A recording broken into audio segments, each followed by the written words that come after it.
to get the boys together for the boxing fight. I'll tell you how that went. Lance was funny.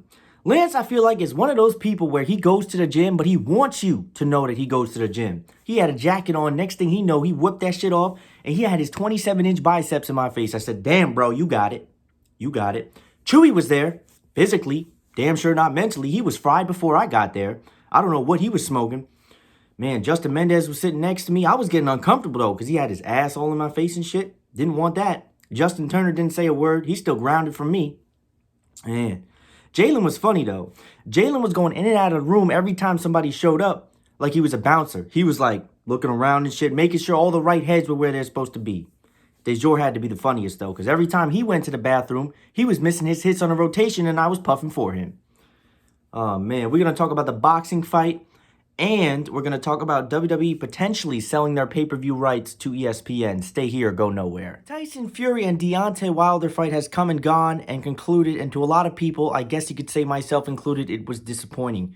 I was with my friends for this one. Shout out for the invite on that. We were having a good time, and we were watching the Tyson Fury Deontay Wilder fight. There was the other fights, but clearly we paid no attention to those because most people don't, and neither did we. Going into this fight, I personally felt that Tyson Fury was going to win. I just said, you know, I know a little bit about boxing, not as much as maybe I should, but I thought that Tyson Fury was going to win just because I felt that he took punches and he just had such a long arm length and just that he was the stronger and better boxer. Now, Deontay Wilder was known as the knockout specialist, and this fight on paper was a TKO in 7 rounds. But in all reality, this fight to me ended after 3. Because Deontay Wilder could not get anything going in the first couple of rounds of this fight, and Tyson Fury was in complete control. And probably the biggest part of the fight was in the 3rd round when Fury connected with a punch and sent Wilder down.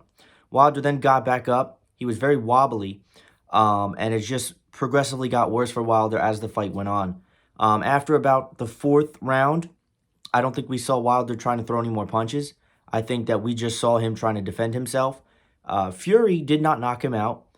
So you got to give Deontay Wilder some credit for that because he did stay in the fight in terms of staying alive. As far as the fight goes, it was 100% one-sided.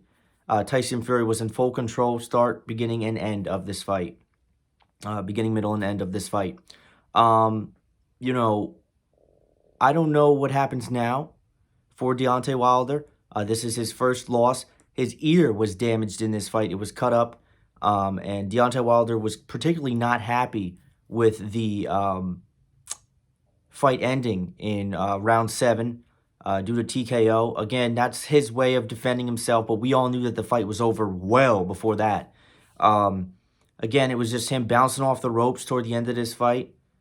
He wasn't throwing punches. He was tired. You could see he was tired. And Tyson Fury got this win and will now hit the 30-0 mark on his boxing career. Again, I'm not one of those people that completely follow boxing to a huge standpoint. But I did follow kind of up to this fight because I knew it was a big one. And I was not surprised to see Tyson Fury win this fight. Now, the second topic that I wanted to talk about is a topic that I feel like I could really defend my case on, and that is WWE. Now, WWE, for those of you that don't know or have been living under any kind of rock, they stream their pay-per-views, their monthly pay-per-views on the WWE Network.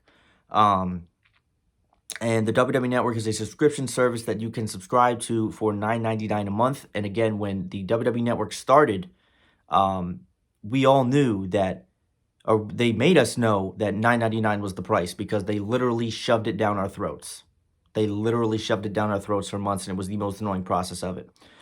And also, it gives you monthly documentaries and just different kind of shows that you could watch.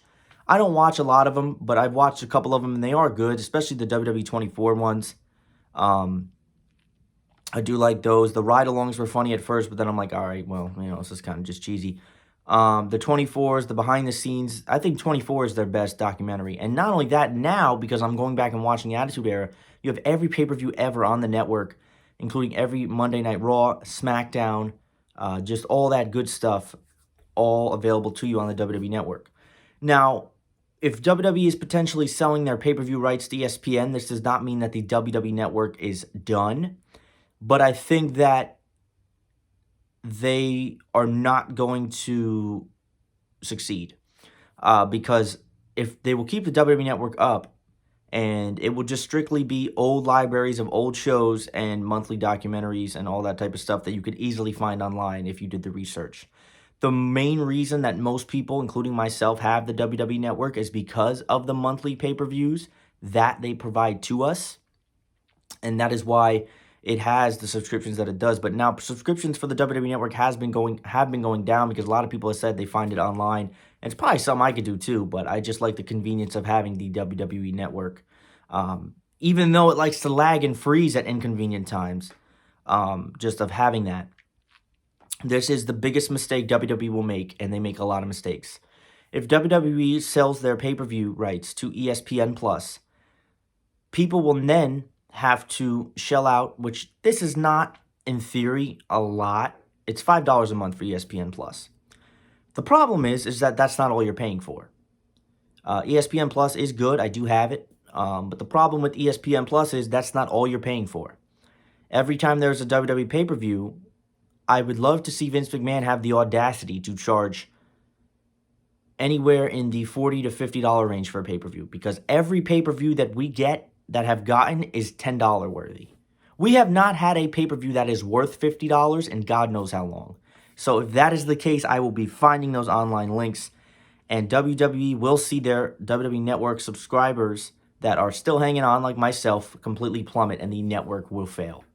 So that is kind of what I think about that. They should not sell it to ESPN Plus. There will be people that buy it.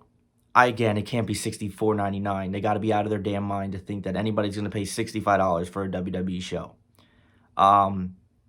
They won't get rid of the network. I would be shocked if they did that. I would be outraged, actually, because I'm watching through the Attitude Era, and I have the convenience of it set to me. So while I'm watching that, and it's getting better and better as I get to and past 2000, for them to cut that, I would be pretty pissed. Anyways, it should not happen. Should not happen. Number one mistake. Their pay-per-views that they provide you with are not worth $65. The people that are paying for this ESPN Plus subscription now are now going to cancel their WWE Network subscription. So now, nobody's going to say, I don't think they're going to keep both. Some people would say yes, some people would say no. You cancel your network, save $5 and switch to ESPN Plus. But it's not $5 because it's $5 a month for the service, and then it's $40 to $60 whenever they do their pay-per-views. And you know how WWE is. They like to do their pay-per-views. They have the NXT takeovers they have on the WWE Network. I just think it would be a huge mistake from a profitable standpoint.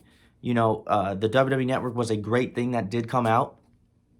And, you know, Vince McMahon, you know, is looking at it as, well, we can get $65 a pop for or $40 a pop for these shows, but they're going to see that people aren't going to be buying these shows, not like they used to. They're going to find them online. They're going to stream them. It's easy as cake nowadays. It does take some research and some time to find a good link.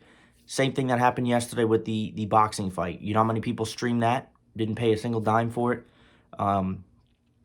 Because that's what people do, and that's at their convenience. I know it's, you know, especially if it's 40, 40, 40, 40, 40, listen, 40 times 12, you do the math, folks. It is just not worth it. So WWE should not sell their pay-per-view rights to ESPN. I know there's other stuff that comes included into this, but that is just my particular opinion on that. I hope everybody enjoyed or got something out of the Tyson Fury and Deontay Wilder fight.